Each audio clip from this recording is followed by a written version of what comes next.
If you're an online seller, affiliate marketer, or mahilig ka lang talaga magbenta ng kung ano-ano, pero you're not making that much sales sa iyong negosyo, then this video is for you. Pwede din pala to doon sa mga mahilig mag-shopping, pero this time gusto na nilang pagkakitaan yung pagiging kanilang shopping expert. Hi, Mary here. Everyday nagpo-post ako ng bagong video sa pwede nyo sundan na some sort of roadmap kung gusto nyo na maging freelancer, virtual assistant, or gusto nyo na mag-work from home gamit ang computer at internet. This is a public service announcement. This is the last and final call. Again, last and final call na po tayo. The form will close today for the Zero to Ecom Virtual Assistant class. This is our class na 4 na sessions, 4 na mentors ang makikilala ninyo. Well, this time, nakapahinga si Yoki. So, 3 lang. Ako yung magtuturo ng e-commerce and ako rin yung magtuturo for SMM. And apart from that, this is actually a good place for you to start. If halimbawa, naghahanap ka ng positions na non-voice, medyo flexi sana yung time.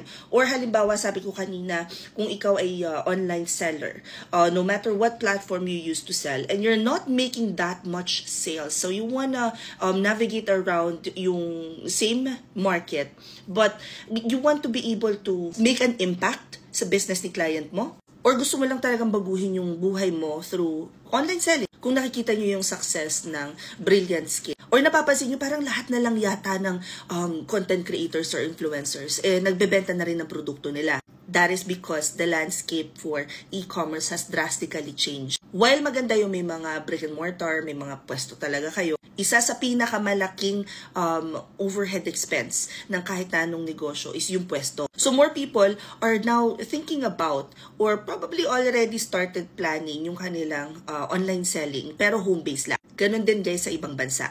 At ang daming online seller ngayon na nangangailangan ng tulong sa fulfillment, paghahanap ng produkto, pagmamarket ng produkto, or overall customer support. So if you understand the concept of supply and demand, while many people are already transitioning to freelancing, not many people realize na bukod pala sa pag-freelancing, pwede ko rin palang gawin tong sariling negosyo, pang sariling negosyo. Kaya nung sinimula namin tong class na to, nagulat kami kasi more people are interested in building their own business over learning how to offer this service as a freelancer. Anyway, if you guys want to join, click nyo lang to link sa bio ko. At pag hindi gumana yan, copy and paste nyo lang sa browser. Pagkatapos, you will then be taken to this page. Hanapin nyo lang dito sa may bandang gitna, open classes ang nakasulat. This class is only 999 pesos. I-click nyo lang tong 999 to e-commerce at mabubuksan na niyan yung form na kailangan nyo i-fill up. Kung nasa Instagram naman kayo, ito i-click nyo. At pag di gumana yung TikTok at saka Instagram, punta na lang kayo sa Facebook ko, hanapin nyo tong video na to, makikita nyo sa mismong caption yung link to the form. Ganon din naman sa YouTube, nasa description box lang. So whether you're looking to start building your own e-commerce business or offer this service as a freelancer, you're kind of wondering paano nga ba maghanap ng product or winning product na tinatawag. If you want to be able to market a product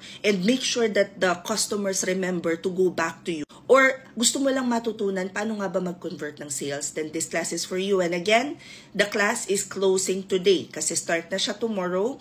4 classes, 4 mentors, 4 hours each class at 999 pesos lang siya. Yes po, kasama na doon yung mock interview, kasama na doon yung paano maghanap ng client, kasama na doon yung certification. But overall, the process itself will help you think about building your own e-commerce business. Hope this helps. Comment any questions you guys have about working from home. Follow for more work from home chismis. Bye!